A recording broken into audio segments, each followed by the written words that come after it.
Hanya 3 negara pertumbuhan ekonomi terbaik di dunia di tahun 2023. India, China, dan Indonesia.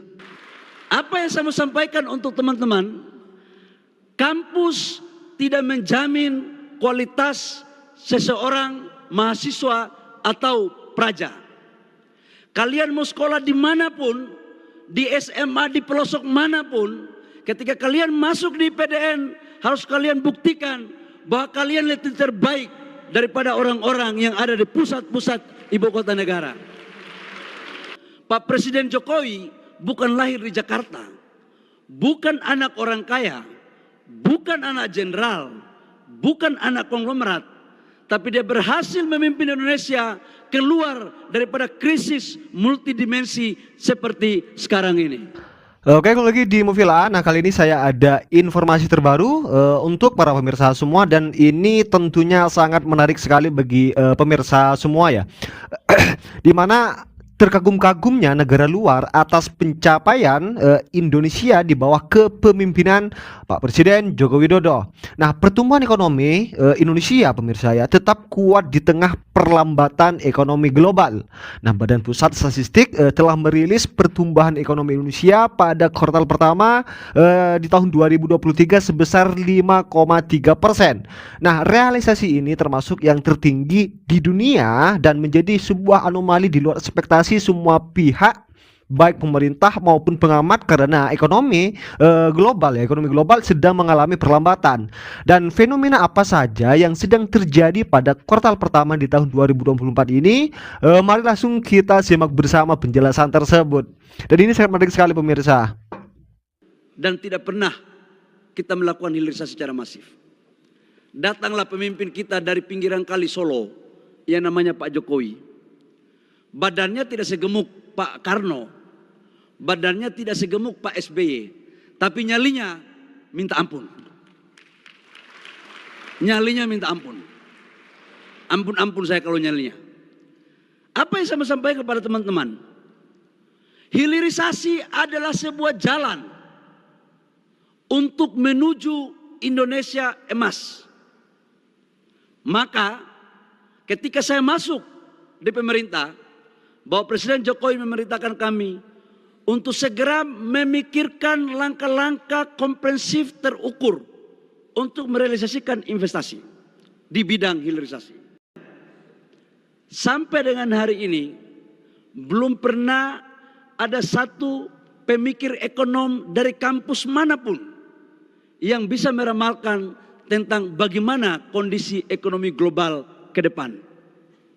Dan oleh karena itu, sekarang adalah kepiawaian, kemampuan leadership dari masing-masing kepala negara untuk menyelamatkan negaranya agar pertumbuhan ekonominya tetap survive dan eksis serta tidak mengalami resesi.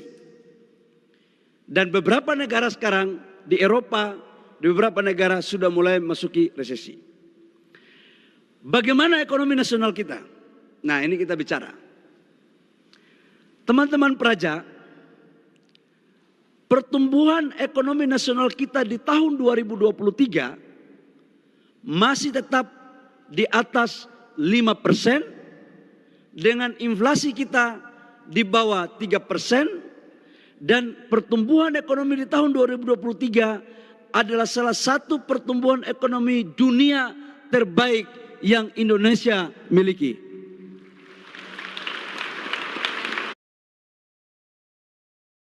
Adalah salah satu pertumbuhan ekonomi dunia terbaik yang Indonesia miliki.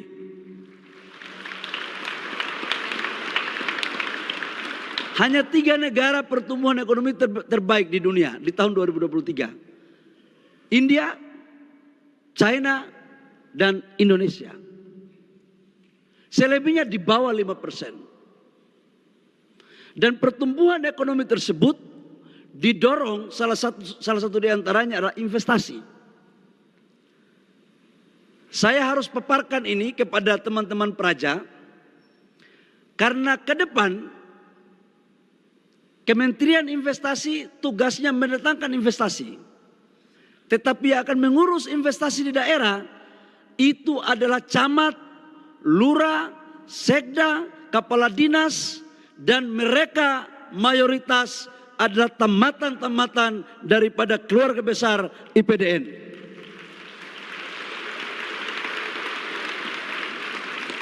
Ini saya mau bawa untuk teman-teman tahu posisinya di mana. Apa yang disampaikan oleh Pak Rektor tadi, bahwa pertumbuhan ekonomi kita di tahun 2023, salah satu kontribusinya itu adalah investasi. Investasi kita, coba slide-nya jangan yang ini.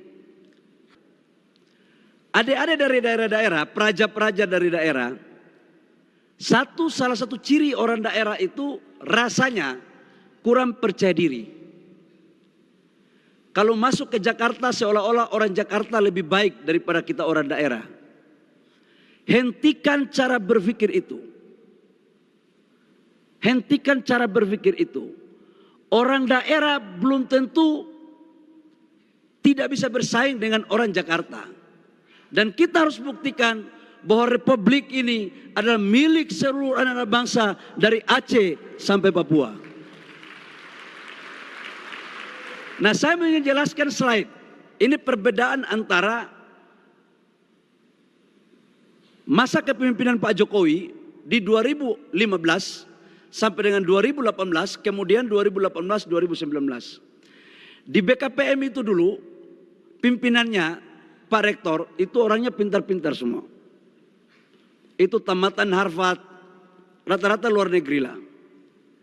Nah, kalau kalian lihat grafik ini, realisasi investasi kita itu naik terus. Saya masuk 2019. Target investasinya sekarang hampir 2 kali lipat. Seorang praja yang baik, atau kalau di kampus seorang mahasiswa yang baik, itu saya waktu menjadi aktivis punya prinsip. Hanya kepada Tuhan yang saya percaya, manusia butuh data. Kalau seorang mahasiswa atau praja ngomong tanpa data, maka patut kita pertanyakan intelektualitasnya. Dan ini adalah perbedaan antara 2018-2019 itu pimpinan BKPM-nya adalah tamatan Harvard, dan 2019 sampai 2023 pimpinan BKPM-nya adalah tamatan Papua.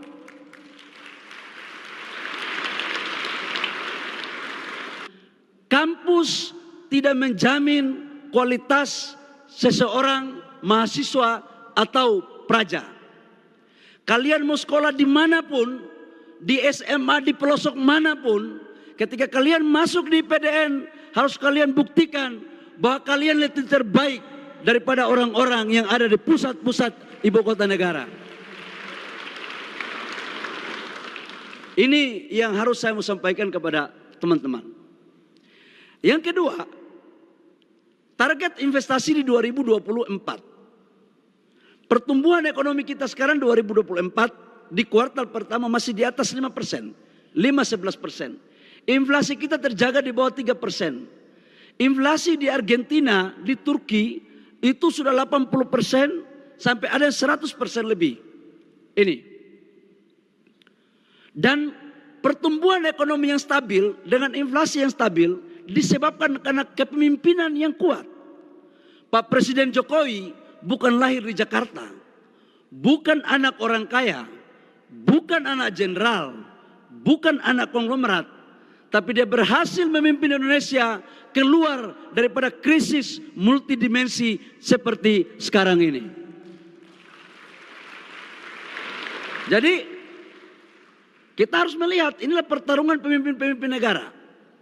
Nah, ke depan praja-praja begitu pulang jadi camat, kan pasti terjadi pertandingan siapa camat terbaik di antara camat yang ada di kabupaten itu. Atau siapa sekda terbaik.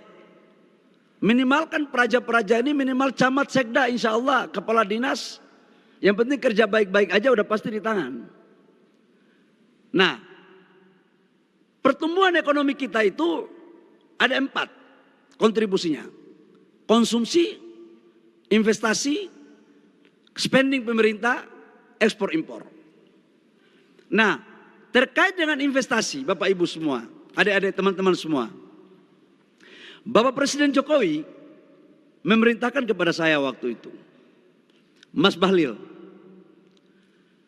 membangun Indonesia tidak boleh membangun Jawa sentris. Harus Indonesia sentris. Dan itu adalah cita-cita para founding father kita. Dan begitu Pak Presiden Jokowi di periode pertama membangun infrastruktur masif dari Aceh sampai Papua, maka tugas tahap berikut pada periode kedua adalah bagaimana membangun kawasan pertumbuhan ekonomi. Maka perintah beliau kepada saya adalah bagaimana cara kamu, silakan kamu berpikir, nggak ada teorinya, ini sama masuk ke tema karena transformasi, nggak ada teorinya, saya kasih kamu kewenangan, tapi harus pemerataan pertumbuhan ekonomi.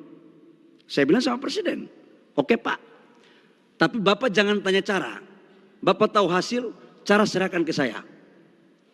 Maka apa yang saya lakukan dengan teman-teman di tim Kementerian Investasi, sejak Indonesia merdeka sampai dengan 2020 kuartal ketiga, investasi di Jawa itu lebih besar ketimbang di luar Pulau Jawa.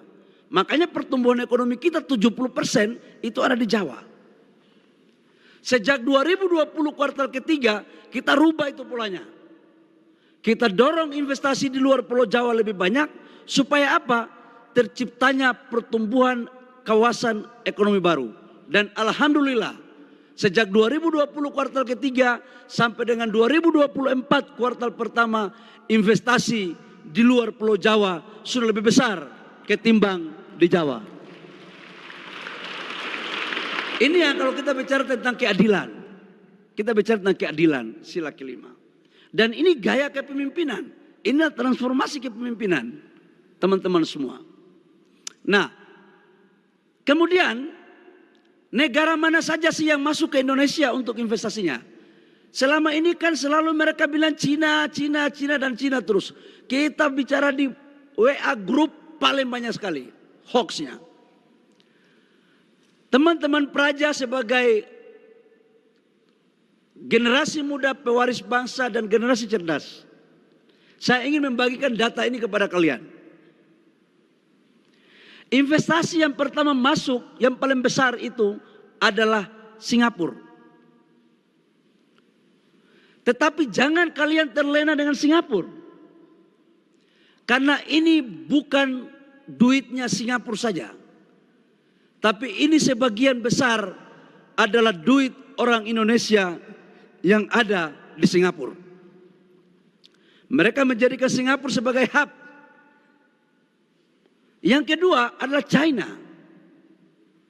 Hong Kong, Amerika, Korea, Jepang.